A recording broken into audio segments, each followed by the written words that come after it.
Quel conseil, toi, tu peux donner justement pour organiser son temps et l'optimiser?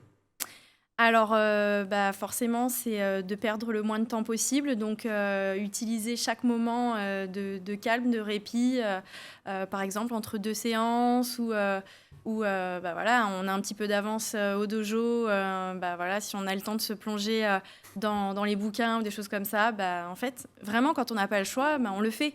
On le fait et même si c'est pas facile, même si on voit les autres rigoler et cetera, quand on a les objectifs en tête Mmh. après, tout s'organise autour de ça. Le Et plus le important, risque, c'est d'avoir des ce objectifs n'est pas de clairs. se disperser, le risque?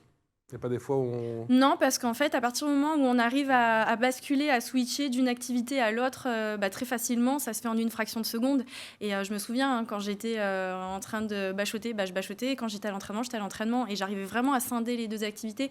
Je pense qu'on développe une gymnastique, intellectuelle qui est assez impressionnante et qui Mmh. permet de switcher d'une activité à l'autre. La passion l'emporte un peu sur les inconvénients aussi. C'est les objectifs, en fait, c'est le challenge, parce que quand on est sportif de haut niveau, on est compétiteur, on aime le challenge, c'est ça qui nous fait vivre.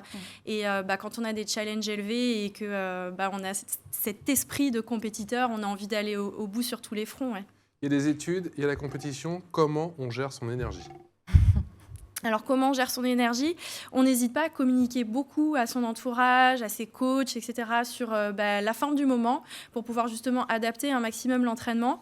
Et s'il faut pleurer un bon coup parce qu'on est stressé, parce qu'on a l'impression de tout rater, qu'on ne va pas y arriver, et auprès des parents, par exemple, moi, ça a été un soutien incroyable, quoi. Dès que j'étais en partiel, que je m'entraînais 2 fois par jour et que j'étais en partiel, que j'étais au bout, épuisée nerveusement, j'appelais mes parents, je craquais un bon coup.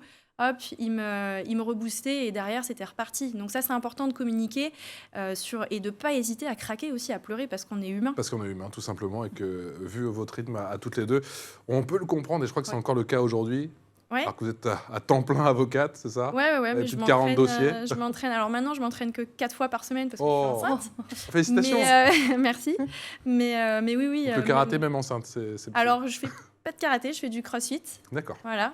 Mais je m'entraînais 6 fois par semaine avant. C'est quand même assez dense, le crossfit aussi. Ah, c'est plus que dense, ouais. Oui, c'est plus que dense.